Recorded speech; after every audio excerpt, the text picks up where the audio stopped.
The weather is about to take a dramatic turn.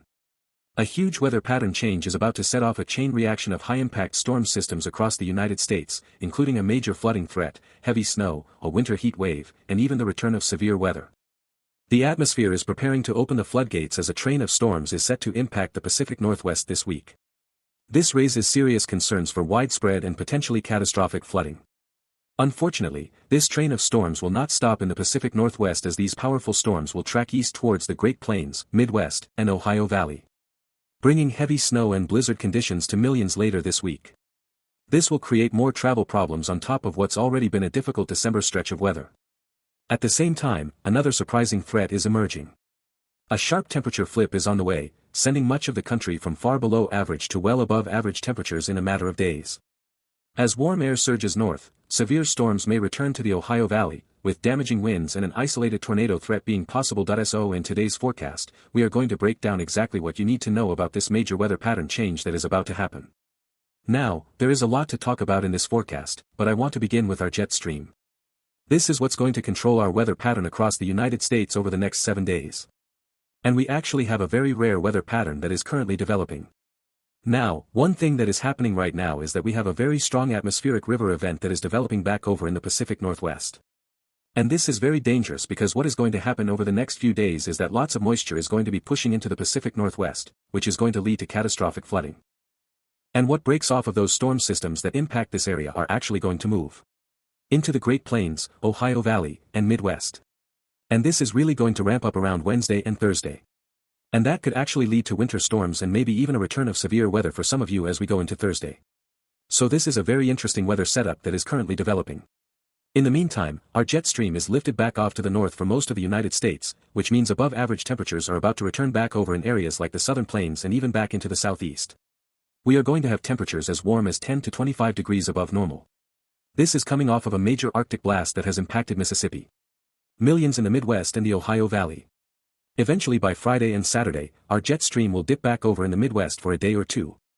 That'll bring below average temperatures again, a little Arctic blast, but not as intense as the one over the last few days. And then once we get closer to Christmas, things become more uncertain. Right now, the GFS model is hinting at a very active weather pattern right around Christmas along the west coast, which could translate to the Great Plains if we have a storm system that ejects over the Rocky Mountains. And we'll talk more about that in a future video. And in just a moment, we're going to talk more about the big storms that are coming to the United States. But one of the biggest things that is going to change over the next 7 to 10 days are the temperatures. Right now, we still have a large swath of below average temperatures all along the East Coast. Many areas right around 15 to 20 degrees below average for this time of the year. But anywhere in the Great Plains and along the West Coast, it is a completely different story. It is really warm along the West Coast right now. We have dozens of record high temperatures that have been set here over the last week or two. By the time we go into Wednesday and Thursday, that heat is going to start to build even further back over in the Pacific Northwest. And that is going to also go with the rain and snow that is falling in those areas, which is only going to get more significant. And then eventually, as we go into Wednesday and Thursday, we will actually have a really warm pocket of air that is going to make its way all the way back up into the Midwest in the Ohio Valley with most areas, including Missouri, as high as 25 degrees above average. A lot of the snow that has fallen in Illinois and Indiana will be melting on Thursday. Now, the temperatures are not going to remain above average for any more than probably about 36 hours, but either way, we're still going to see some snow melting. By Friday and Saturday, another little shot of Arctic air will make its way into the upper Midwest and also the Great Lakes. This could also bring blizzard conditions and heavy snowfall to those in the upper Midwest and the northern plains. And eventually by next weekend, we start to see warm weather return to the desert Southwest and the Gulf Coast. And then as of right now for Christmas, it does look like it is going to be above average for most of the country. So if you were hoping for a white Christmas, it does not appear overly likely as of right now. I don't know. This is going to happen though. Right now, the GFS model is indicating a really significant heat wave right around Christmas with temperatures upwards of 40 degrees above average. I'm not sure if that's going to happen, but I do think it'll at least be above average for most of the United States. And to give you an idea of how dramatic the temperature change will be here over the next few days, these are the low temperatures for tomorrow morning. Most of the Great Lakes in the Northeast will be right around the teens in single digits. It'll improve, though, by Tuesday and Wednesday. High temperatures back into the 60s and even 70s across the Great Plains. Look at this back over in southern Illinois and Indiana. We're going to be reaching the 50s. And some areas like Indianapolis will get above freezing on Wednesday. Thursday is going to be the warmest day of the week for most of you in the Ohio Valley as temperatures will get back into the 40s and 50s. This will help to melt snow. And then by Friday and Saturday, that Arctic air will start to plummet down to the south. Again, it's not going to feel nearly as Arctic as what we've seen here over the last 48 hours, but it will probably at least force you to bring back out those pants and maybe even light jackets for a lot of you because most of you don't even wear winter jackets over here in the Ohio Valley for teens. Eventually, as we go into Saturday and Sunday, we'll continue to see a lot of warm air across the Gulf Coast and the southeast. And then again, right around Christmas, this is where things get a lot more uncertain. Right now, the GFS model is showing some absurd scenario where we see 70s all the way up towards Chicago. I don't think this is going to happen for the records. But if this were to happen, it'd be one of the warmest Christmas time frames that we've ever seen on record. So this would be something to watch for. Now let's talk more about these big storms that'll be coming to the United States over the next week. And a lot of these are going to be focused towards the northern tier of the country. So this is what it looks like right now. We have a big, atmospheric river event that is currently taking place in the Pacific Northwest. Unfortunately, there will be a lot of rain and snow for the foreseeable future. This is going to be on pace for one of the more significant atmospheric river events that we've had in years across the Pacific Northwest, especially in Washington, where many rivers have already reached some of their highest levels on record. As we go into Tuesday, that snow event will start to wind down a little bit and then we'll be watching for a small little storm system to make its way across Canada. Some moderate to heavy snow is possible in areas like Saskatchewan and Alberta. And then as we go into Tuesday evening, another powerful atmospheric river event will hit the Pacific Northwest, dumping a lot more rain and a lot more snow. That will be mostly during the second half of the day. And then eventually as we go into Wednesday morning, very heavy rain and snow will continue across those areas, including even Montana, where we have winter storm watches and warnings in effect. And then by Wednesday afternoon and evening, this is where things get a lot more interesting. If you're over here, anywhere in that black circle, because what's going to happen is that a new winter storm is going to be forming from that energy that's going to be coming from the Pacific, back over in the northern plains late Wednesday night. Now, the low pressure system to begin with is going to be very intense. 987 millibars is a very impressive low pressure system here in the northern tier of the country. But what's going to happen as we go into late Wednesday and early Thursday is that this will intensify a little bit and begin to bring some light to moderate snowfall from Montana back into areas like the upper peninsula of Michigan. On the southern side, there will be a little bit of rain back over in Iowa and even near Minneapolis.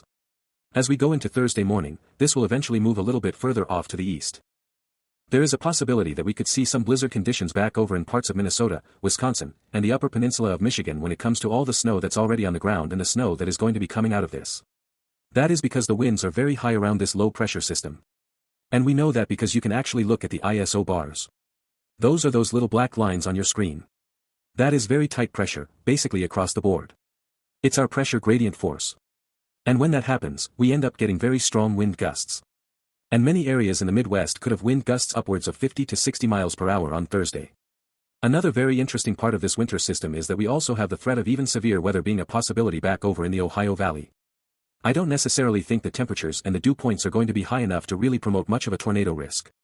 If there were to be one, it would have to be back over in very far southern Kentucky or Tennessee. And even then, I think the odds of that are pretty low for Thursday.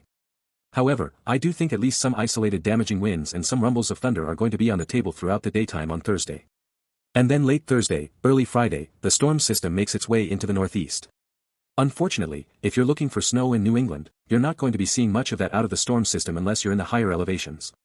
Late Friday into early Saturday, more moisture is going to come over the Rockies from this atmospheric river event. More snow is on the table late Friday and Saturday in the northern plains in the Midwest. No winter storm, though, out of that as of right now is in the forecast. And then by the time we get closer to Christmas, even more significant atmospheric river events will continue back over in Washington and Oregon. And that is going to continue to lead to some moisture coming over the Rockies. But it does not appear as if we're going to have many major winter storms before Christmas for most of the country. I think generally speaking, we will be in a bit of a drier pattern for most areas that are east of the Rockies.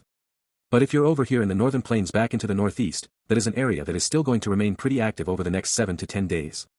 Now back over in the Pacific Northwest, we are going to be getting absolutely hammered by really significant rainfall. And this is what the forecast is between now and Friday. Most areas, especially in the higher elevations, will be picking up around 5 to 10 inches of rain. Even just west of Washington, there could be a few select locations near a foot of rainfall out of this event, but overall the entire region here in western Oregon, western Washington, northern California, y'all are going to pick up anywhere from 3 to 7 inches of rain at the minimum, so this is going to be a very significant event. And then as we go into early next week, the rainfall totals will only keep increasing right before Christmas. And again, if you're living near a river, that is where The most significant impacts are going to be felt. Almost 100,000 people were evacuated last week that were in low-lying areas. I would not be surprised if something similar happened later this week, especially for those that live near rivers and back over in the northern plains and the upper Midwest. Even though it's a little too early to tell how much snow is going to fall, one thing we almost know for certain at this point is that the winds will be extreme across the Dakotas and Nebraska early Thursday, many areas with wind gusts around 50 to 70 miles per hour. And then late Thursday, early Friday, those high winds will make it their way across Minnesota, Wisconsin, Iowa. But this will definitely cause some problems, and it could even cause isolated power outages and blizzard-like conditions with any remaining snow that is on the ground. It could definitely hinder travel plans. So that is something to keep an eye on here. And as always, thank you all so much for watching today's forecast. If you are new to the channel, make sure to subscribe down below. We'll likely have another video tomorrow talking about that next big storm that's coming, so make sure to stay tuned. Also, if you want a personalized video for me for the holidays, you can check that out with the top link in the description, and we'll see you all again